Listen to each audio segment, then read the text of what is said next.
ಯಾವತ್ತು ನಿಮ್ಗೂ ಅಗ್ನಿ ಕಡಿಮೆ ಆಗ್ಬಿಡುತ್ತೋ, ಪಿತ್ತ ಕಡಿಮೆ ಆಗ್ಬಿಡುತ್ತೋ ಆವತ್ತು ನಿಮ್ಗೆ ಶುಗರ್ ಲೆವೆಲ್ ಜಾಸ್ತಿ ಆಗ್ತಾ ಇರುತ್ತೆ. ಯಾಕೆಂದ್ರೆ ಶುಗರ್ ಅದು ಒಂದು ಫ್ಯಾಟ್ಸ್, ಅದು ನಾವು ಪರಿಪೂರ್ಣವಾಗಿ ಡಿಟಾಕ್ಸಿಫೈ ಮಾಡಬೇಕು. ಅದು ಡಿಟಾಕ್ಸಿಫೈ ಆಗ್ತಾ ಇಲ್ಲ ಅಂದ್ರೆ ಏನಾಗುತ್ತೆ, ಮಧು ಜಾಸ್ತಿ ಆಗುತ್ತೆ.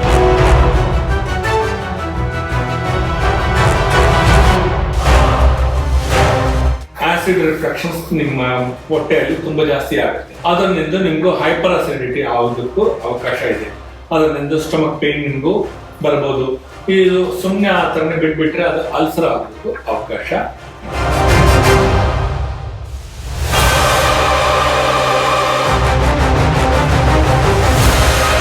ಭೂಮಿ ಅಮಲಕ್ಕಿ ಇರ್ಬೋದು, ಇಲ್ಲಾಂದ್ರೆ ಕಾಲ್ಮೇಘ ಇರ್ಬೋದು, ಇಲ್ಲಾಂದ್ರೆ ಕಟುಕಿ. ಈ ಮೂರು ಇದು ತಗೊಂಡ್ರೆ ಖಂಡಿತವಾಗಿ ನಿಮ್ಗೂ ಜಾಂಡಿಸ್, ಹೆಪಟೈಟಿಸ್ ABC ಅದು ಅಟ್ಯಾಕ್ ಮಾಡುತ್ತೆ.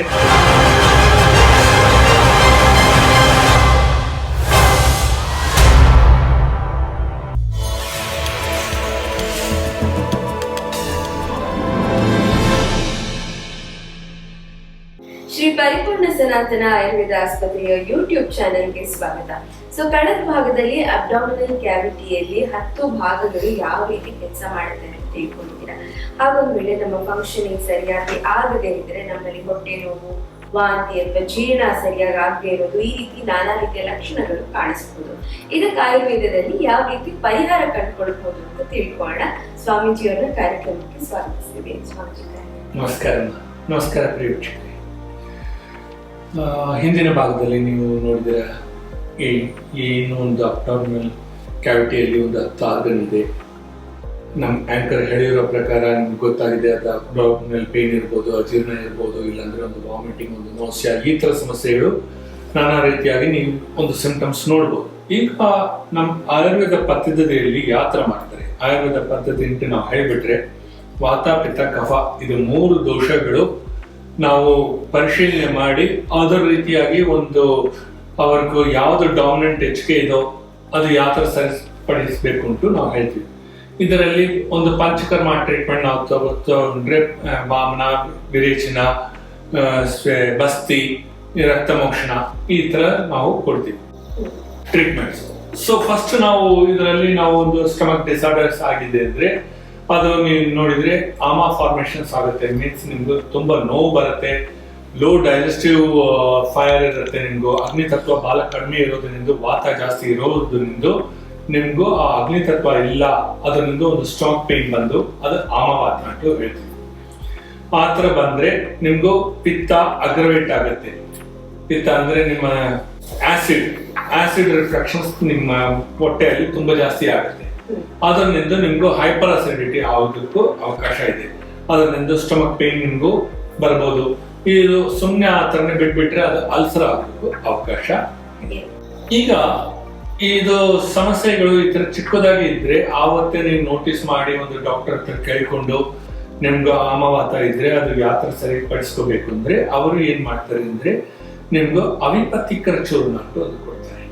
ನಿಮ್ಗೂ ಈಗ ಡೈಜೆಸ್ಟ್ ಆಗ್ತಾ ಇಲ್ಲ, ತಿನ್ನೋದು ಡೈಜೆಸ್ಟ್ ಆಗ್ತಾ ಇಲ್ಲ, ಹೈಪರ್ ಅಸಿಡಿಟಿ ಆಗ್ಬಿಡುತ್ತೆ. ಆವತ್ತು 2 ತರ ಕಂಪನೀಸ್ ಮಾಡ್ತಾರೆ. ಒಂದು ಅವಿಪತ್ತಿಕರ ಚೂರ್ಣದಲ್ಲಿ ಒಂದು ಅನುಲೋಮ ಡಿಎಸ್ಟ್ ಮಾಡ್ತಾರೆ. ಅನುಲೋಮ ಅಂದ್ರೆ ಏನು, ಎಕ್ಸ್ಕ್ರಿಷನ್ ಮಾಡೋದು, EC ಪ್ರಾಸೆಸ್ ಅಲ್ಲಿ ಮಾಡೋದು. ಕೆಲವಕ್ಕೆ ಏನಾಗುತ್ತೆ, ತುಂಬಾ ಟೈಟ್ ಆಗಿರುತ್ತೆ, ಹೋಗಲ್ಲ, ಕಾನ್ಸ್ಟಿಪೇಷನ್ ಇಶ್ಯೂಸ್ ಬರುತ್ತೆ, ಇಲ್ಲ ಇರಿಟಬಲ್ ಬೌಲ್ ಸಿಂಡ್ರೋಮ್ ಜಾಸ್ತಿ ಆಗ್ಬಿಡುತ್ತೆ. ಅದರಿಂದ ಮೋಷನ್ ಈಸಿಯಾಗಿ ಪಾಸ್ ಆಗುತ್ತೆ. ಅವರು ಆ ಥರ ಕಷ್ಟಪಡೋರ್ಗು ಹೈಪರ್ ಅಸಿಡಿಟಿ ಜಾಸ್ತಿ ಆಗಿ ಹೊಟ್ಟೆ ಎಲ್ಲ ನೀವು ನೋಡಿದ್ರೆ ಬಲ್ಜ್ ಆಗ್ಬಿಡುತ್ತೆ ಆಯ್ತಾ. ಅದಕ್ಕೂ ಅವಪತ್ತಿಕರ ಚೂರ್ಣ ಕೊಡ್ತೀವಿ. ಅದು ಏನೋ ಒಂದು 5 ಗ್ರಾಮ್ಸ್ 10 ಗ್ರಾಮ್ಸ್ ನೈಟ್ ಕೊಟ್ರೆ ಅವ್ರಿಗೂ EC ಬಾಲ್ ಮೂವ್ಮೆಂಟ್ ಇರುತ್ತೆ. ಅಗ್ನಿ ತತ್ವ ಜಾಸ್ತಿ ಆಗುತ್ತೆ, ಆಮ ತತ್ವ ಕಡಿಮೆ ಆಗುತ್ತೆ, ವಾತ ಕಡಿಮೆ ಆಗುತ್ತೆ, ನೋವು ಕಡಿಮೆ ಆಗುತ್ತೆ. ಈ ತರ ಒಂದು ಸ್ಟಮಕ್ ಏಲ್ಮೆಂಟ್ ಸರಿಪಡಿಸೋಕ್ಕೂ ಇನಿಷಿಯಲ್ ಸ್ಟೇಜ್ ಅಲ್ಲಿ ಅದು ಒಂದೇ ಅವಕಾಶ. ನೆಕ್ಸ್ಟ್ ಸ್ಟೇಜ್ ಏನು ಅದನ್ನ ಮಾಡ್ತೀವಿ. ಇದೊಂದು ಲಿವರ್ ಡಿಸಾರ್ಡರ್ ಆಗ್ಬೋದು. ಈ ಸಮಸ್ಯೆಗಳು ಬಂದ್ರೆ ಲಿವರ್ ಡಿಸಾರ್ಡರ್ ಆಗೋದಕ್ಕೆ ಅವಕಾಶ ಇದೆ. ಯಾಕೆಂದ್ರೆ ಇರಿಟಬಲ್ ಬೌಲ್ ಸಿಂಡ್ರೋಮ್ ಬಂದ್ಬಿಟ್ರೆ ನಿಮ್ಗೂ ಇಂಡೈಜೆಷನ್ ಹೇಳ್ಬಿಟ್ರೆ ಎಲ್ಲೋ ಡಿಸ್ಫಂಕ್ಷನ್ ಲಿವರ್ ಅಲ್ಲಿ ಆಗಿದೆ. ಲಿವರ್ ಡಿಸ್ಫಂಕ್ಷನ್ ಆಗಿದ್ರೆ ಅವತ್ತು ನಾವು ಏನ್ ನೋಡ್ತೀವಿ, ಕಮಲ ಅಂಟು ಒಂದು ಸಂಸ್ಕೃತ ಪದದಲ್ಲಿ ಕಮಲ ಅಂತ ಹೇಳಿದ್ರೆ ಅದು ಜಾಂಡಿಸ್, ಅದು ಹೆಪಟೈಟಿಸ್ ABC. ಇದಕ್ಕೂ ಒಂದು ಸಿಂಪ್ಟಮ್ಸ್ ಕೊಡೋದಕ್ಕೂ ಅವಕಾಶ ಇದೆ. ಇರಿಟಬಲ್ ಬೌಲ್ ಸಿಂಡ್ರೋಮ್ ಅದು ಯಾವ ತರ ಆಯುರ್ವೇದದಲ್ಲಿ ಸರಿಪಡಿಸಬಹುದು. ತಮಿಳಲ್ಲಿ ಹೇಳ್ತಾರೆ ಕ್ರೀಡಾನಲ್ಲಿಟ್ಟು ಒಂದು ನಿಮ್ಗೂ ಹೆರ್ಬ್ ಇದೆ, ಅದು ಪೂರ್ತಿ ಚಟ್ನಿ ಮಾಡಿ ಮಜ್ಜಿಗೆಯಲ್ಲಿ ಕುಡಿಸಿದ್ರೆ ಸಾಕು, 3 ದಿನದಲ್ಲಿ ಎಲ್ಲ ಜಾಂಡಿಸು ಕ್ಲಿಯರ್ ಆಗುತ್ತೆ. ಸೊ ಆ ಸ್ಟೊಮಕ್ ಯಾವತ್ತು ನಿಮ್ದು ಜಾಸ್ತಿ ಇದು ಹೈಪರ್ ಅಸಿಡಿಟಿ ಆಗ್ಬಿಡುತ್ತೋ ಅವತ್ತು ಫ್ಯಾಟಿ ಲಿವರ್ ನಾವು ಹೇಳ್ತೀವಿ. ಆ ಫ್ಯಾಟಿ ಲಿವರ್ ಬಂದ್ಬಿಟ್ರೆ ನಿಮ್ಗೂ ಫ್ಯಾಟಿ ಇನ್ಫಿಲ್ಟ್ರೇಷನ್ ಕರಿತೀವಿ. ಯಾಕೆಂದ್ರೆ ಅದು ಫಿಲ್ಟರ್ ಆಗ್ತಾ ಇಲ್ಲ, ಅಲ್ಲೇ ಅದು ಪ್ರಿವೆನ್ಷನ್ ಆಗಿದೆ. ಆವತ್ತು ಬಂದ್ರೆ ನಾನು ಏನ್ ಕ್ರೀಡಾನಲ್ಲಿ ಹೇಳಿದ್ನೋ ಅದನ್ನೇ ನೀವು ಸಂಸ್ಕೃತ ಪದದಲ್ಲಿ ಭೂಮಿ ಅಮಲಕ್ಕಿ ಅಂತ ಹೇಳ್ತಾರೆ. ಇದು ನೀವು ತಗೊಂಡ್ರೆ ನಿಮ್ಗೂ 3 ದಿನದಲ್ಲಿ ಅದೊಂದು ಪೇಸ್ಟ್ ಮಾಡಿ ತಗೊಂಡ್ರೆ ನಿಮ್ಗೂ ಜಾಂಡೀಸ್ ಅಲ್ಲಿ ಹೆಪಟೈಟಿಸ್ ಎ ಇರ್ಬೋದು, ಬಿ ಇರ್ಬೋದು, ಸಿ ಇರ್ಬೋದು, ಅದು ಕ್ಲಿಯರ್ ಆಗುತ್ತೆ. ಆ ಮಜ್ಜಿಗೆ ನೀವು 3 ವೇಳೆ ತಗೋಬೇಕು. ಅದು ಸ್ವಲ್ಪ ಒಂದು 10 ಕಾಯಿ ಚಿಕ್ಕ ಕಾಯಿ ತಗೊಂಡು ಭೂಮಿ ಅಮಲಕ್ಕಿನೋ ಅದು ಟೆಂಡರ್ ಆಗಿ ಇರೋದು ಆಯ್ತಾ, ಗ್ರೀನ್ ಕಲರ್ ಅಲ್ಲಿ ಅದು ಇರುತ್ತೆ ಚಿಕ್ಕದಾಗಿ, ಅದನ್ನು ಕಂಪ್ಲೀಟ್ ಪೇಸ್ಟ್ ಮಾಡಿ ಅದು ಮಜ್ಜಿಗೆಯಲ್ಲಿ ನೀವು ಡೈರೆಕ್ಟ್ ಆಗಿ ಕುಡಿಸಿದ್ರೆ ಅದು ತುಂಬಾ ನಿಮ್ಗೂ ಒಂದು ಬಿಟರ್ನೆಸ್ ಇರುತ್ತೆ. ಆದ್ರೆ ನೀವು ಅದು ಕುಡಿಸಿದ್ರೆ ಅದು ನಿಮ್ಗೂ 3 days ಅಲ್ಲಿ ಅದು ವರ್ಕ್ ಮಾಡುತ್ತೆ. ಇದೇ ತರ ಕಾಲ್ಮೇಘ ಅಂತ ಒಂದು ಹೆರ್ಬ್ಸ್ ಇದೆ, ಅದು ನಿಮ್ಗೂ ಇದು ಫ್ಯಾಟಿ ಲಿವರ್ ಇಲ್ಲ ಸಿರೋಸಿಸ್ ಇದಕ್ಕೂ ತುಂಬಾ ಹೆಲ್ಪ್ಫುಲ್. ಕ್ಯಾನ್ಸರ್ ಎಲ್ಲ ಬಂದ್ರೆ ಕಟುಕಿ ಅದನ್ನು ನೀವು ತಗೋಬಹುದು. ಸೊ ಈ ಫ್ಯಾಟಿ ಲಿವರ್ ನ ಅಡ್ರೆಸ್ ಮಾಡೋದು ಒಂದು ಸ್ಟಮಕ್ ನಿಂದು ನಿಮ್ಗೆ ಬಂದಿರೋ ಹೈಪರ್ ಅಸಿಡಿಟಿ ನಿಂದು ಆಮವಾತ ನಿಂದು ಬಂದಿರೋ ಒಂದು ಪ್ರಾಬ್ಲಮ್ ಫ್ಯಾಟಿ ಲಿವರ್ ಅಡ್ರೆಸ್ ಮಾಡೋದು ಈ 3 ಇದು ಹೆರ್ಬ್ಸ್ ನೀವು ತಗೊಂಡ್ರೆ ಸಾಕು. ಭೂಮಿ ಅಮಲಕ್ಕಿ ಇರ್ಬೋದು, ಇಲ್ಲಾಂದ್ರೆ ಕಾಲ್ಮೇಘ ಇರ್ಬೋದು, ಇಲ್ಲಾಂದ್ರೆ ಕಟುಕಿ. ಈ 3 ಇದು ತಗೊಂಡ್ರೆ ಖಂಡಿತವಾಗಿ ನಿಮ್ಗೂ jaundice, hepatitis A B C ಅದು ಅಡ್ರೆಸ್ ಮಾಡುತ್ತೆ. ಇಲ್ಲಾಂದ್ರೆ ಕಮಲಾನ್ ನೋಡಿದ್ರೆ ಪ್ಯಾನಿಕುಲಾಟ ಅಂತ ಹೇಳ್ತೀವಿ. ಪ್ಯಾನಿಕುಲಾಟ ಇದು ಬಂದು ಒಳಗಡೆ ಲಿವರ್ ಒಳಗಡೆ ಒಂದು ಸಿಸ್ಟ್ ತರ ಫಾರ್ಮ್ ಆಗೋದು, ಅದನ್ನ ಅಡ್ರೆಸ್ ಮಾಡುತ್ತೆ. ಲಾಸ್ಟ್ ಕಟಕಿ ನಿಮ್ಗೂ ಪೂರ್ತಿ ನಿಮ್ಗೂ ಏನೇನೋ ಸಮಸ್ಯೆಗಳು ಒಂದು ಲಿವರ್ಗೂ ಸಿರೋಸಿಸ್ ಆಗೋದಕ್ಕೋ ಇಲ್ಲ ಒಂದು ಫ್ಯಾಟಿ ಲಿವರ್ ಆಗೋದಕ್ಕೂ ಅವಕಾಶ ಇದೋ ಇಲ್ಲ ಜಾಂಡಿಸ್ ಬರೋದಕ್ಕೂ ಅವಕಾಶ ಇದೋ ಅದ್ರ 3 ಒಂದು ಕಟಕಿನೂ ಅಡ್ರೆಸ್ ಮಾಡುತ್ತೆ.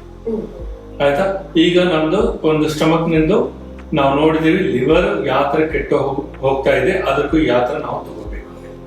ನೆಕ್ಸ್ಟ್ ಇದು ಆಗ್ಬಿಟ್ರೆ ಗಾಲ್ ಬ್ಲಾಡರ್ ಅದು ಬಂದು ನಿಮ್ಗೂ ಬೈಲರಿ ಡಿಸಾರ್ಡರ್ಸ್ ಬರೋದಕ್ಕೂ ಅವಕಾಶ ಇದೆ. ಸೊ ವೀಕ್ಷಕರೇ, ಈಗ ಗಾಲ್ ಬ್ಲಾಡರ್ ರಿಮೂವ್ ಮಾಡಬಹುದು, ಗಾಲ್ ಸ್ಟೋನ್ಸ್ ಆಗ್ಬೋದು, ಇಲ್ಲಾಂದ್ರೆ ಕ್ಯಾನ್ಸರ್ ಆಗ್ಬೋದು, ಕಾರ್ಸಿನೋಮಾ ಆಗ್ಬೋದು.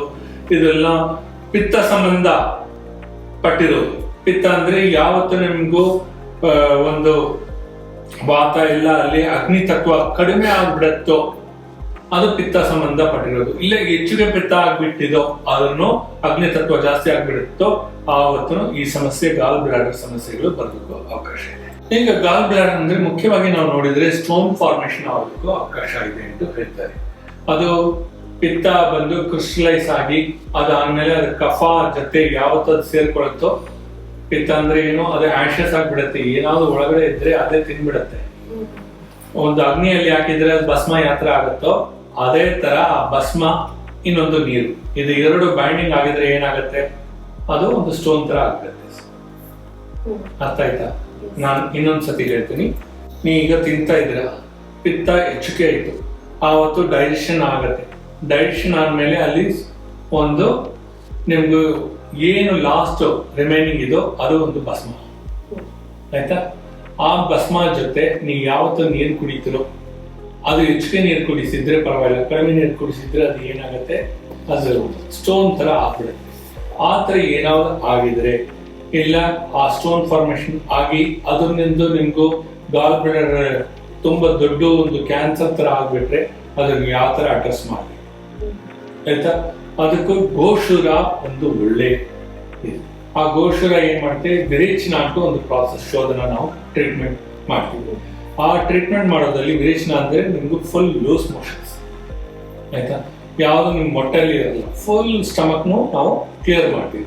ಆ ತರ ಮಾಡೋದ್ರಲ್ಲಿ ಶೋಧನ ಅಂಡ್ ಬಸ್ತಿ ಫುಲ್ ಅವ್ರಿಗೆ ಮಸಾಜ್ ಮಾಡೋದು, ಹೊಟ್ಟೆ ಪೌಡರ್ ಹಾಕಿ ಅದು ತುಂಬಾ ಜಾಸ್ತಿ ಆಗ್ಬಿಟ್ರೆ ನಿಮ್ದು ಹೊಟ್ಟೆ ಬಲ್ಜ್ ಆಗ್ಬಿಟ್ರೆ ಅದು ಬಸ್ತಿ ಪೌಡರ್ ಬಸ್ತಿ ಮಾಡ್ತೀವಿ, ಹೆರ್ಬಲ್ ಪೌಡರ್ ಬಸ್ತಿ. ಅದು ಗೋಶೀರನಿಂದ ನಾವು ವಿರೇಚನ ಮಾಡ್ತೀವಿ. ಗೋಶೀರ ತಗೊಂಡ್ರೆ ನಿಮ್ಗೂ ಒಂದು 50 ml ಗೋಶೀರ ತಗೊಂಡ್ರೆ ಈಕ್ವಲೆಂಟ್ 50 ml ವಾಟರ್ ಕೊಟ್ಟು ಅವ್ರಿಗೂ ಅದು ಕೊಟ್ಟರೆ ಕಂಪ್ಲೀಟ್ ಅದು ಕ್ಲೀನ್ಸ್ ಮಾಡುತ್ತೆ ಸ್ಟಮಕ್. ಅದೇ ತರ ವರ್ಣ, ಇದು ಒಂದು ಹೆರ್ಬು. ಇನ್ನೊಂದು ಕುಲಟ, ಹಾರ್ಸ್ ಗ್ರಾಮ್ ಅಂತ ಹೇಳ್ತೀವಿ. ಇದು 3 ಕೊಟ್ರೆ ಹೊಟ್ಟೆ ಗಾಲ್ ಬ್ಲಾಡರ್ ಚೆನ್ನಾಗಿರುತ್ತೆ. ನಿಮ್ಗೂ ಯಾವತ್ತೂ ನಿಮ್ಗೂ ಒಂದು ಸ್ಟೋನ್ ಫಾರ್ಮೇಶನ್ ಅದರಲ್ಲಿ. ನೆಕ್ಸ್ಟ್ ಲೆವೆಲ್ ನಾವು ನೋಡಿದ್ರೆ ವೀಕ್ಷಕರೇ, ಪ್ಯಾನ್ಕ್ರಿಯಾಸ್ ಅಲ್ಲಿ ಅಗ್ನಿ ಮಂದ ಇರ್ಬೋದು. ಯಾವತ್ತು ನಿಮ್ಗೂ ಅಗ್ನಿ ಕಡಿಮೆ ಆಗ್ಬಿಡತ್ತೋ, ಪಿತ್ತ ಕಡಿಮೆ ಆಗ್ಬಿಡತ್ತೋ, ಆವತ್ತು ಮಧುಮೇಹ ಜಾಸ್ತಿ ಆಗುತ್ತೆ. ನಿಮ್ಗೆ ಶುಗರ್ ಲೆವೆಲ್ ಜಾಸ್ತಿ ಆಗ್ತಾ ಇರುತ್ತೆ. ಯಾಕೆಂದ್ರೆ ಶುಗರ್ ಅದು ಒಂದು ಫ್ಯಾಟ್ಸ್, ಅದು ನಾವು ಪರಿಪೂರ್ಣವಾಗಿ ಡಿಟಾಕ್ಸಿಫೈ ಮಾಡಬೇಕು. ಅದು ಡಿಟಾಕ್ಸಿಫೈ ಆಗ್ತಾ ಇಲ್ಲ ಅಂದ್ರೆ ಏನಾಗುತ್ತೆ, ಮಧು ಜಾಸ್ತಿ ಆಗುತ್ತೆ. ಅದೇ ತರ ಗ್ರಹಣಿ ದೋಷ ಅಂತ ಹೇಳ್ತೀವಿ. ಗ್ರಹಣಿ ದೋಷ ಅಂದ್ರೆ ಆ ಪ್ಯಾನ್ಕ್ರಿಯಾಸ್ ಯಾವತ್ತು ನಿಮ್ಗೂ ಮಧು ಜಾಸ್ತಿ ಆಗತ್ತೋ ಅದು ಬಂದು ಡಯಾಬಿಟಿಸ್ಗೂ ಒಂದು ಲಕ್ಷಣ ಅಂತ ಹೇಳ್ತೀವಿ. ಆಯ್ತಾ, ಅದನ್ನೇ ಗ್ರಹಣಿ ದೋಷ ಅಂತ ಹೇಳ್ತೀವಿ. ಇನ್ನೊಂದು, ಇದು ಮ್ಯಾನೇಜ್ಮೆಂಟ್ ಯಾವ ತರ ನಾವು ಇದು ಮಾಡಬಹುದು ಅಂದ್ರೆ,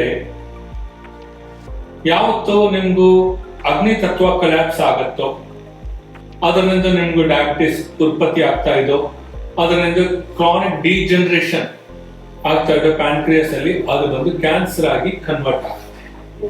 ಪ್ಯಾನ್ಕ್ರಿಯಾಟಿಕ್ ಕಾರ್ಸಿನೋಮಾ ಅಂತ ಹೇಳ್ತೀವಿ. ಆ ತರ ಕನ್ವರ್ಟ್ ಆಗುತ್ತೆ. ಇದಕ್ಕೂ ಮ್ಯಾನೇಜ್ಮೆಂಟ್ ಆಯುರ್ವೇದದಲ್ಲಿ ನೋಡಿದ್ರೆ ಒಂದ ಬಸ್ತಿ ಮಾಡ್ತಾರೆ ಆ ಅಂಗದಲ್ಲಿ, ಪ್ಯಾನ್ಕ್ರಿಯಾಸ್ ಅಲ್ಲಿ. ಇಲ್ಲ ಅಂದ್ರೆ ವಿರೇಚನ, ಫ್ಲಶ್ ಮಾಡೋದು ಕಂಪ್ಲೀಟ್. ಅದೇ ಈಗೇನ್ ಗುಡಿಚಿಂಟು ಒಂದು ನಮ್ಗೂ ಹೆರ್ಬ್ ಇದೆ, ಅದು ತಗೋಬಹುದು, ಅದಕ್ಕೂ ಮಾತ್ರ ಇದೆ. ಅದೇ ತರ ಮೇಷಶೃಂಗಿ, ನೆಕ್ಸ್ಟ್ ಒಂದು ಆಯುರ್ವೇದ ಪ್ರಾಡಕ್ಟ್ ಅಂದ್ರೆ ಮೇಷಶೃಂಗಿ. ಇದು ಒಂದು ಚೆನ್ನಾಗಿ ಕೆಲಸ ಮಾಡಿರ್ತಾರೆ. ಫೈನಲಿ ಹರಿದ್ರ, ಹರ್ಷಿಣಿ, ಇದು 3 ತಗೊಂಡು ನಾವು ಮಾಡಿದ್ರೆ ಪ್ಯಾನ್ಕ್ರಿಯಾಟಿಕ್ ಫುಲ್ ಫ್ರೆಶ್ ಆಗ್ಬಿಡುತ್ತೆ. ಈ ಪದಾರ್ಥ ನಾವು ತಗೋಬೇಕು. ಇದೆಲ್ಲ ಮನೆಯಲ್ಲೇ ಸಿಗೋದು. ಇದೆಲ್ಲ ಹೆಚ್ಚಾಗಿ ನೀವು ತರಿಸ್ಕೊಂಡು ಬಂದು ಮಾಡ್ಕೋಬೇಕು ಅಂತಿಲ್ಲ. ಇದರ ಫಾರ್ಮೇಶನ್ಸ್ ಯಾವ ತರ ಇರುತ್ತೆ ಅದು ನಾವು ಹೇಳ್ತೀವಿ. ಈ ಪ್ರಾಡಕ್ಟ್ಸ್ ಎಲ್ಲ ನಮ್ಮ ಹತ್ರ ಸಿಗ್ತಾ ಇದೆ, ಅದು ನಾವು ಕೊಡ್ತೀವಿ ಬೇಕಿದ್ರೆ. ಸೊ ಈ ತರ ಮಾಡಿದ್ರೆ ನಿಮ್ಗೂ ಒಂದು ಸ್ಟಮಕ್ ರೀಜನ್ ಆಗ್ಲಿ, ಇಲ್ಲ ಫ್ಯಾಟಿ ಲಿವರ್ಸ್ ಆಗ್ಲಿ, ಇಲ್ಲ ಅಂದ್ರೆ ನಿಮ್ಗೂ ಗಾಲ್ ಬ್ಲಾಡರ್ ಆಗ್ಲಿ, ಇದಕ್ಕೆಲ್ಲ ಚೆನ್ನಾಗಿ ಕೆಲಸ ಮಾಡೋದು ಈ ತರ ಮನೆ ಔಷಧಿ. ಆಯ್ತಾ, ಈಗ ಪ್ಯಾನ್ಕ್ರಿಯಾಸ್ ಆದ್ಮೇಲೆ ನಿಮ್ಗೂ ಸ್ಮಾಲ್ ಇಂಟೆಸ್ಟೈನ್, ನೆಕ್ಸ್ಟ್ ಬರೋದೇ ಸ್ಮಾಲ್ ಇಂಟೆಸ್ಟೈನ್. ಪ್ಯಾನ್ಕ್ರಿಯಾಸ್ ನೆಕ್ಸ್ಟ್ ಕೆಳಗಡೆ ಇರೋದು small intestine. Small intestine mostly ನೀವು ನೋಡಿದ್ರೆ ಸ್ಮೋಕ್ ಮಾಡೋವರೆಗೂ ಎಲ್ಲನೂ ಒಂದು ಅಲ್ಸರ್ ತರ ಆಗಿ, ಅದಾದ್ಮೇಲೆ ಅದು ಕಾರ್ಸಿನೋಮಾವಾಗಿ ಕ್ಯಾನ್ಸರ್ ಆಗುತ್ತೆ. ಅದಾಗ್ಬಿಟ್ರೆ ಹೊಟ್ಟೆಯನ್ನು ಕಟ್ ಮಾಡಿಬಿಡ್ತಾರೆ, ಸ್ಮಾಲ್ ಇಂಟೆಸ್ಟೈನ್ ಅಲ್ಲಿ ಕನೆಕ್ಟ್ ಮಾಡ್ತಾರೆ. ಆ ಥರ ಆಗ್ಬಿಟ್ರೆ ಊಟ ತಿಂದಕ್ಕೆ ಆಗಲ್ಲ, ಜೀವನ ಪೂರ್ತಿ ಊಟ ತಿಂದಕ್ಕಾಗಲ್ಲ, ಓನ್ಲಿ ಲಿಕ್ವಿಡ್ ಫಾರ್ಮ್ಸ್. ಆಯ್ತಾ, ಕೆಲವರು ಊಟ ತಿಂತಾರೆ ಬಟ್ ಡೈಜೆಸ್ಟ್ ಆಗಲ್ಲ. ಈಗೇನು ಅದೇ ಸಮಸ್ಯೆಗಳು ಪ್ರಾರಂಭ ಆಗುತ್ತೆ. ಸೊ ಅದರಿಂದ ಈ ಸ್ಮಾಲ್ ಇಂಟೆಸ್ಟೈನ್ ಯಾವತ್ತೂ ಒಂದು ಎಲ್ಲರಿಗೂ ಒಂದು ಸ್ಟ್ರಾಂಗ್ ಆಗಿ ಇರಬೇಕು. ಅದಾದ್ಮೇಲೆ ಲಾರ್ಜ್ ಇಂಟೆಸ್ಟೈನ್, ಎಲ್ಲಿ ನೀರು ತುಂಬ ಜಾಸ್ತಿ ಇರುತ್ತೋ ಅದರಿಂದ ನೀರು ಕುಡಿಯೋದು ಅವಶ್ಯಕತೆ ಇದೆ. ಯಾವತ್ತು ನೀವು ಊಟ ಮಾಡ್ತೀರೋ ಅದಾದ್ಮೇಲೆ 1/2 hour ಬಿಟ್ಟು ನೀರು ಚೆನ್ನಾಗಿ ಕುಡಿ. ಆವತ್ತು ನಿಮ್ಗೂ ಅಗ್ನಿ ಡಾಮಿನೇಟ್, ತುಂಬಾ ಡಾಮಿನೇಟ್ ಆಗಿದ್ರೆ ನೀರು ಅದು ಸರಿಪಡಿಸುತ್ತೆ. ಇಲ್ಲ ಅಗ್ನಿ ತತ್ವ ಬಾಲ ಕಡಿಮೆ ಇದ್ರೇನು ನೀರು ಅಗ್ನಿ ತತ್ವನ ಹೆಚ್ಚಿಗೆ ಮಾಡುತ್ತೆ. ಸೊ ಈ ತರ ಎರಡೂ ಮಾಡುತ್ತೆ. ಸೊ ಸ್ಮಾಲ್ ಇಂಟೆಸ್ಟೈನ್ ನೀವು ನೋಡಿದ್ರೆ ಗ್ರಹಣಿ ರೋಗ ಅಂತ ಹೇಳ್ತೀವಿ, ಇಲ್ಲ ಅಸ್ಥಿರ ಕ್ರಿಮಿ ರೋಗ ಅಂತ ಹೇಳ್ತೀವಿ. ಇದರಲ್ಲಿ ಏನಾದ್ರು ಒಂದು ಆಂಟಿ ಫಾರಿನ್ ಬಾಡೀಸ್ ಬಂದ್ಬಿಟ್ರೆ ಇಮಿಡಿಯೇಟ್ಲಿ ಅದು ಎಫೆಕ್ಟ್ ಆಗೋದು. ಈಗ ನಾವು ಕೈ ತೊಡಿಸ್ತಾ ಇಲ್ಲ, ಎಲ್ಲೆಲ್ಲ ಮುಟ್ಟಿದೀವಿ, ತಿಂತೀವಿ, ಇಮಿಡಿಯೇಟ್ ಇಂಪ್ಯಾಕ್ಟ್ ಒಂದು ಬಂದ್ರೆ ಅದು ಸ್ಮಾಲ್ ಇಂಟೆಸ್ಟೈನ್ ಮೇಲೆ ಬರುತ್ತೆ. ಆಯ್ತಾ, ಅದರಿಂದ ಕೈ ಕಾಲು ತೊಡಿಸ್ಕೊಂಡೇ ನಾವು ತಿನ್ಬೇಕು ಅಂತ ಹೇಳೋದು. ಇದರಲ್ಲಿ ಯಾವತ್ತು ಅಗ್ನಿ ಕಡಿಮೆ ಆಗ್ಬಿಡತ್ತೋ ಮಾಲ್ ಅಬ್ಸಾರ್ಪ್ಷನ್ ಶುರು ಆಗುತ್ತೆ. ಅಬ್ಸಾರ್ಪ್ಷನ್ ಅಂದ್ರೆ ಏನು, ನೀವು ತಿನ್ನೋದನ್ನು ಡೈಜೆಸ್ಟ್ ಮಾಡ್ತಾ ಇಲ್ಲ, ಅದನ್ನೇ ಮಾಲ್ ಅಬ್ಸಾರ್ಪ್ಷನ್ ಅಂತ ಹೇಳೋದು. ಇಲ್ಲಾಂದ್ರೆ ಆಮ ಜಾಸ್ತಿ ಆಗ್ಬಿಡತ್ತೆ, ನೋವು ಜಾಸ್ತಿ ಆಗ್ಬಿಡತ್ತೆ. ಇಂಟೆಸ್ಟಿನಲ್ ಮ್ಯೂಕೋಸಾ, ನಮ್ಮ ಸ್ಮಾಲ್ ಇಂಟೆಸ್ಟೈನ್ ಇದೆ ಅಲ್ವಾ, ಈ ತರ ಎಸ್ ತರ ಬರ್ತಾನೆ ಇದೆ, ಅದು ಬಂದು ಆ ಇಂಟೆಸ್ಟಿನಲ್ ಅಲ್ಲಿ ಮ್ಯೂಕೋಸಾ ಅದು ಏನಾಗುತ್ತೆ ಅಂದ್ರೆ ಅದು ಕ್ರಾಂಪ್ ತರ ಬರೋದು, ಒಂದು ನೋವು ಜಾಸ್ತಿ ಆಗುತ್ತೆ. ಆಯ್ತಾ, ಅದು ಆ ಫ್ಲೂಯಿಡ್ಸ್ ರಿಟೆನ್ಷನ್ ಮಾಡ್ತಾ ಇಲ್ಲ, ಅಬ್ಸಾರ್ಪ್ಷನ್ ಮಾಡ್ತಾ ಇಲ್ಲ, ಆ ತರ ಸ್ಥಿತಿ ಬಂದ್ಬಿಡುತ್ತೆ. ಅದರಿಂದ ಕ್ರಾಂಪ್ಸ್ ಬಿಡೋದು, ಹೊಟ್ಟೆ ನೋವು ತುಂಬಾ ಜಾಸ್ತಿ ಆಗೋದು. ಅದೇ ತರ ವಾತ ಪಿತ್ತ ಇರಿಟೇಷನ್ ಜಾಸ್ತಿ ಆಗ್ಬಿಡುತ್ತೆ. ಅದರಿಂದ ಇನ್ಫ್ಲಮೇಷನ್ ನಿಮ್ಗೂ ಪ್ಯಾನ್ಕ್ರಿಯಸ್ ಸ್ಮಾಲ್ ಇಂಟೆಸ್ಟೈನ್ಸ್ ಅಲ್ಲಿ ಜಾಸ್ತಿ ಆಗುತ್ತೆ. ಸೊ ಈ ತರ ಸಮಸ್ಯೆಗಳು ಬಂದ್ರೆ, ಸ್ಮಾಲ್ ಇಂಟೆಸ್ಟೈನ್ ಅಜೀರ್ಣ ತತ್ವ ಜಾಸ್ತಿ ಆಗ್ಬಿಟ್ರೆ ನಿಮ್ಗೂ ತಲೆನೋವು ಬರೋದಕ್ಕೆ ಅವಕಾಶ ಇದೆ, ಹಾರ್ಟ್ ಅಲ್ಲಿ ಹೋಗೋದಕ್ಕೆ ಅವಕಾಶ ಇದೆ, ಗ್ಯಾಸ್ ಹಾರ್ಟ್ ಅಲ್ಲಿ ಹೋಗ್ಬೋದು, ಕಾರ್ಡಿಯಕ್ ಅರೆಸ್ಟ್ ಆಗೋ ಥರ ಒಂದು ಸಿಂಪ್ಟಮ್ಸ್ ತೋರಿಸ್ಬೋದು. ಈ ಥರ ಸಮಸ್ಯೆಗಳೆಲ್ಲ ಈ ಸ್ಮಾಲ್ ಇಂಟೆಸ್ಟೈನ್ ಅಲ್ಲಿ. ಇದಕ್ಕೂ ಒಳ್ಳೆ ಒಂದು ನಾವು ಮೆಡಿಕೇಶನ್ಸ್ ಹೇಳಬೇಕಂದ್ರೆ ಬಿಲ್ವ, ಇದು ಚೆನ್ನಾಗಿರುತ್ತೆ. ಬಿಲ್ವದಲ್ಲಿ ಒಂದು ಬಿಲ್ವ ಫಲ ಬರುತ್ತೆ, ಆ ಫಲಾನ ತಗೊಂಡು ಅದನ್ನು ಈ ಸಮ್ಮರ್ ಟೈಮಲ್ಲಿ ಆ ಫಲಾನು ಜ್ಯೂಸ್ ಮಾಡಿ ನೀವು ಕುಡಿಸಿದ್ರೆ ತುಂಬ ತಣ್ಣಕ್ಕೆ ಆಗುತ್ತೆ. ಅದರಲ್ಲಿ ಎಸ್ಪೆಷಲಿ ಈ ಸ್ಮಾಲ್ ಇಂಟೆಸ್ಟೈನ್ಗೆ ಅದು ತುಂಬ ಒಳ್ಳೆಯದು, ಜೀರ್ಣಶಕ್ತಿ ತುಂಬ ಕೊಡುತ್ತೆ ಬಿಲ್ವ. ಅದೇ ಥರ ಮುಷ್ಟ, ಈ ಇದನ್ನು ಹೆರ್ಬನು ಒಂದು ನೀವು ಪೌಡರ್ ಫಾರ್ಮಲ್ಲಿ ತೊಗೋಬೋದು, ಇಲ್ಲ ಕ್ಯಾಪ್ಸೂಲ್ ಫಾರ್ಮಲ್ಲಿ ತೊಗೋಬೋದು. 2 ಮಾತ್ರೆಗಳು ನೈಟ್ ತೊಗೊಂಡ್ರೇನು ನಿಮಗೂ ಅದು ಸ್ಮಾಲ್ ಇಂಟೆಸ್ಟೈನ್ಸಲ್ಲಿ ಏನಾದರೂ ಆಮವಾತ ಇದ್ದರೆ ಅದೆಲ್ಲ ತೆಗೆಸ್ಬಿಟ್ಟು ಅದನ್ನು ನಿಮಗೂ ಸರಿಪಡಿಸುತ್ತೆ. ಸೊ ಈ ಥರ ಸಮಸ್ಯೆಗಳಿಗೆಲ್ಲ ನಾವು ಮ್ಯಾನೇಜ್ ಮಾಡೋದು ಇದು. ಈಗ ಇದಕ್ಕೂ ಡಯಟ್ ಒಂದು ನಾವು ಹೇಳ್ತೀವಿ, ಲೈಟ್ ಡೈಜೆಸ್ಟಬಲ್ ಇದು ತಗೊಂಡ್ರೆ ಒಳ್ಳೇದು. ಮಜ್ಜಿಗೆ, ತುಂಬ ಮಜ್ಜಿಗೆ, ನೀರು ಮಜ್ಜಿಗೆ ಅದು ತಗೊಂಡ್ರೆ ನಿಮ್ಗೆ ತುಂಬ ಒಳ್ಳೇದು. ಈ ಥರ ಇದು ಲೈಟ್ ಅಂದರೆ ನೀವೇನೋ ಇದು ವೆಜಿಟೇಬಲ್ಸ್ ತಗೊಳ್ಳಿ, ಈಸಿ ಅದು ಅದರಲ್ಲಿನೋ ಸ್ಪಿನಚ್ ಥರ ಗ್ರೀನ್ ವೆಜಿಟೇಬಲ್ಸ್ ತಗೊಂಡ್ರೆ ಅದು ಈಸಿಯಾಗಿ ಡೈಜೆಸ್ಟ್ ಆಗುತ್ತೆ, ಆಯ್ತಾ. ಅಕ್ಕಿ ಪದಾರ್ಥ ಬಿಡಿ, ಇಲ್ಲಾಂದ್ರೆ ವೀಟ್ ಪದಾರ್ಥ ಬಿಡಿ, ಇದೆಲ್ಲ ಹೆವಿ, ಅದು ಸ್ಟಮಕ್ಕು ಇಲ್ಲ ಗಾಲ್ ಬ್ಲಾಡರು, ಇಲ್ಲ ಅಂದ್ರೆ ನಿಮಗೂ ಸ್ಮಾಲ್ ಇಂಟೆಸ್ಟೈನ್ಸ್ ಪ್ಯಾನ್ಕ್ರಿಯಾಸು ಇದೆಲ್ಲ ಬಾಯಿಲ್ ಸೆಗ್ರಿಗೇಷನ್ ಮಾಡ್ತಾ ಇಲ್ಲ ಅಂದ್ರೆ ಸ್ಮಾಲ್ ಇಂಟೆಸ್ಟೈನ್ ಅದು ಜೀರ್ಣ ಮಾಡೋದಕ್ಕೂ ಅದಕ್ಕೂ ಭಾಳ ಕಷ್ಟ ಆಗುತ್ತೆ. ಅದರಿಂದ ನೀವು ಲೈಟ್ ಫುಡ್ ಎಷ್ಟು ತಿಂತೀರೋ ಅದು ಒಳ್ಳೆಯದು. ಅದು 3 ವೇಳೆ ತಿನ್ಬೇಕು ಅಂದ್ರೆ ಬೆಳಿಗ್ಗೆ ಚೆನ್ನಾಗಿ ಬ್ರೇಕ್ಫಾಸ್ಟ್ ಅಲ್ಲಿ, ಮಧ್ಯಾಹ್ನ ಕಡಿಮೆ ಮಾಡಿ, ಸಾಯಂಕಾಲ ಪೂರ್ತಿ ಕಡಿಮೆ ಮಾಡಿ, ಮಜ್ಜಿಗೆ ಒಂದೇ ತಗೊಳ್ಳಿ, ಸ್ವಲ್ಪ ವೆಜಿಟೇಬಲ್ಸ್ ತಗೊಳ್ಳಿ, ಸೊಪ್ಪು ಥರ ತಗೊಳ್ಳಿ, ಅದೆಲ್ಲ ಒಳ್ಳೇದಾಗುತ್ತೆ. ಸೊ ಈ ಥರ ಲೈಟ್ ಇದು ಡೈಜೆಷನ್ ಮಾಡೋ ಥರ ಫುಡ್ ತಗೊಂಡ್ರೆ ಖಂಡಿತವಾಗಿ ನಿಮಗೂ ಸ್ಮಾಲ್ ಇಂಟೆಸ್ಟೈನ್ ಚೆನ್ನಾಗಿ ಕೆಲಸ ಮಾಡುತ್ತೆ. ಆಮವಾತ ಇರಲ್ಲ, ಪಿತ್ತನೂ ಜಾಸ್ತಿ ಹೆಚ್ಚಿಗೆ ಆಗಲ್ಲ, ಕಡಿಮೆನೂ ಆಗಲ್ಲ, ಪಿತ್ತನೂ ಬ್ಯಾಲೆನ್ಸ್ ಆಗುತ್ತೆ, ಅಜೀರ್ಣ ತತ್ವ ಇರಲ್ಲ, ಇರಿಟಬಲ್ ಬೌಲ್ ಸಿಂಡ್ರೋಮ್ ಬರಲ್ಲ, ಕಾನ್ಸ್ಟಿಪೇಷನ್ಸ್ ಚೆನ್ನಾಗಿ ಹೋಗುತ್ತೆ. ಅದರಿಂದ ಈ ಥರ ಮೂಲಿಕೆಗಳು ಮನೆಯಲ್ಲಿ ಸಿಗೋದು, ಈ ಥರ ಮೂಲಿಕೆಗಳು ನೀವು ತಿನ್ಕೊಂಡ್ರೆ ತುಂಬ ಒಳ್ಳೆಯದು. ಇಲ್ಲಾಂದರೆ ನಮ್ಮ ಹತ್ರ ಕೇಳಿದರೆ ಇದಕ್ಕೂ ನಮ್ಮ ಹತ್ರ ಮೂಲಿಕೆಗಳಿಂದ ನಾವು ಪ್ರಿಪೇರ್ ಮಾಡಿರೋ ಪೌಡರ್ನೂ ಇದೆ, ಇಲ್ಲ ಕಷಾಯ ಫಾರ್ಮಲ್ಲಿ ಅದು ತೊಗೋಬೋದು, ಇಲ್ಲ ಪೌಡರ್ ಫಾರ್ಮಲ್ಲಿ ತೊಗೋಬೋದು, ಇಲ್ಲಾಂದರೆ ಪೇಸ್ಟ್ ಫಾರ್ಮ್ ಅಲ್ಲಿನೂ ನೀವು ಒಂದು ಚ್ಯವನಪ್ರಾಶ್ ಥರ ತೊಗೋಬೋದು. ಇದು ನಿಮಗೂ ಯಾವತ್ತೂ ನಿಮ್ಮ ಇಂಟೆಸ್ಟೈನ್ ಚೆನ್ನಾಗಿ ಇಡಬೇಕು. ಯಾವ್ಯಾವ ರೀತಿ ಸಮಸ್ಯೆಗಳಿಗೆ ಯಾವ್ಯಾವ ರೀತಿ ಆಯುರ್ವೇದದಲ್ಲಿ ನಾವು ಪರಿಹಾರ ಕಂಡುಕೊಳ್ಬಹುದು ಅಂತ ತಿಳಿಸ್ಕೊಟ್ರಿ. ಧನ್ಯವಾದ. ಸೊ ವೀಕ್ಷಕರೇ, ನೋಡಿದ್ರಲ್ಲ, ನಮ್ಮ ಅಬ್ಡಾಮಿನಲ್ ಕ್ಯಾವಿಟಿಯಲ್ಲಿರುವ 10 ಆರ್ಗನ್ಗಳು ಯಾವ ರೀತಿ ಸರಿಯಾಗಿ ಕೆಲಸ ಮಾಡದೆ ಹೋದ್ರೆ ನಮಗೆ ಯಾವ ರೀತಿ ಸಮಸ್ಯೆಗಳು ಬರಬಹುದು, ಅಂಡ್ ಆ ಸಮಸ್ಯೆಗಳಿಗೆ ಆಯುರ್ವೇದದಲ್ಲಿ ಯಾವ ರೀತಿ ನಾವು ಸುಲಭವಾಗಿ ಹಾಗೆ ದೀರ್ಘಕಾಲದ ಪರಿಹಾರ ಕಂಡುಕೊಳ್ಬಹುದು ಅಂತ ತಿಳಿಸ್ಕೊಟ್ಟಿದ್ದೀವಿ. ಮತ್ತಷ್ಟು ಮಾಹಿತಿಯನ್ನ ಮುಂದಿನ ಸಂಚಿಕೆಯಲ್ಲಿ ತಿಳ್ಕೊಳ್ಳೋಣ. ನಮಸ್ಕಾರ.